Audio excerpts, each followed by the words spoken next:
उत्तर प्रदेश सरकार में मत्स्य विभाग के कैबिनेट मंत्री डॉक्टर संजय निषाद बुधवार को बस्ती पहुंचे। इस अवसर पर उन्होंने अमहट घाट पर कुआनो नदी में 2 लाख मछलियों का बीज छोड़कर मत्स्य पालन के क्षेत्र में सरकार की योजनाओं को धरातल पर उतारने का संदेश दिया। मंत्री डॉक्टर संजय निषाद ने कहा कि प्रदेश की नदियों और तालाबों में मत्स्य संपदा के संरक्षण और विकास के लिए सरकार निरंतर कार्य कर रही है।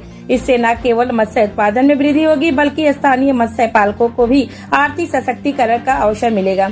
राहुल गांधी पर निशाना साधते हुए संजय निषाद ने कहा कि वह हमारी डाली हुई मछलियां पकड़ रहे हैं, हमारी पाली हुई मछली पकड़ रहे हैं, हम मछली डाल रहे हैं और वह पकड़ रहे हैं। कभी उनकी सरकार थी तब तक मछली का ध्यान नहीं आया, आज निषादों ने उनका साथ छोड़ दिया है। हाथी साइकिल पंजे को छोड़ निषादों ने अपनी पार्टी बना ली है अपने हक की रक्षा के लिए, क्योंकि देख लिया कि निषाद नेता जहां भी जाते हैं पार्टियों में उनको बोलने नहीं दिया जाता है। निषाद भी अपनी समस्या के समाधान के लिए झंडा लेकर उतर गए हैं। वहीं एसआईआर के सवाल पर संजय निषाद ने कहा कि एक संवैधानिक संस्था है, चुनाव आयोग, सुझाव दिए जा सकते हैं, अगर गलती है तो हम न्यायालय जा सकते हैं। जनता को भ्रमित नहीं करना चाहिए। आज मरे हुए आदमी को कोई नहीं कहेगा कि वोट डाले। निश्चित तौर पे 18 साल से अधिक उम्र वाले को वोट डालने का अधिकार मिलना चाहिए। एक जगह से अधिक नाम है तो कटना चाहिए। यह तभी संभव है बारी विदेशी के नाम नहीं होना। बीएलओ को यह जिम्मेदारी दी गई। ये रिवर रिंचिंग कार्यक्रम है। पहले केवल मछली मारी जाती थी और उसमें मछुआरे चूंकि बेचारे उनके इसका रोजी होती है। अभी हमारी सरकार जब से तब से इसमें रिवर रिंचिंग कर रही, मछली डाल भी रही है। पहले छोटी मछली पड़ती थी, अब हम लोग के बड़ा कर। पहले प्राइवेट से था, अभी हमने निगम से सही कर दिया।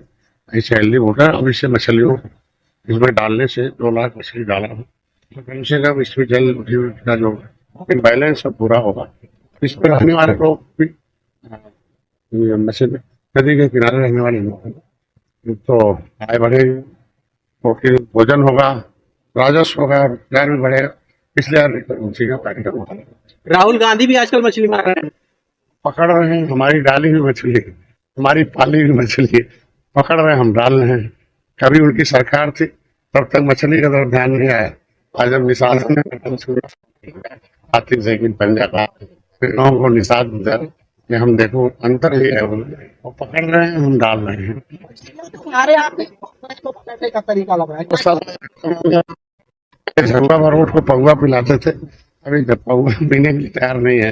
कि पार्टी बना ली है अपने हितों की रक्षा के लिए। निषादों ने पार्टी बना ली, चूंकि देख लिया कि निषाद नेता जो भी जाते रहे पार्टियों में उनको बोलने नहीं दिया जाता था सदन में, या फिर उनको किस तरीके से नेता को गुलाम बना दिया जाता था।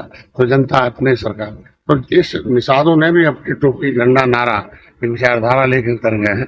तो अपनी समस्या के लिए समाधान, चूंकि किसी भी समाज के समुदाय का सुरक्षा नेता नहीं नीति करती है और नीति पार्टी बनवाती है। दलित में से जगजीवन राम जैसे उप प्रधानमंत्री थे, दलितों पर अत्याचार होता था, माँ बहन बेटी की गलती जाती थी, कैसे अपमानित होते थे। लेकिन जैसे उन्होंने नीला झंडा जय भीम का लेके आ गए और एक रेखा खींच लिया कि नहीं भाई हमारे लिए पार्टी है, एक नेता, हमारी संवैधानिक सुरक्षा मिलनी चाहिए। आज संवैधानिक सुरक्षा से दलित सम्मानित है और समृद्धिशाली और सुरक्षित है। उसी तरीके से निषाद भी अपमानित हो रहे थे बहुत दिनों से। जब से जय निषाद राज का नारा निषाद पार्टी आई है तब से अब निषाद जी के नाम से पुकारे जाते हैं।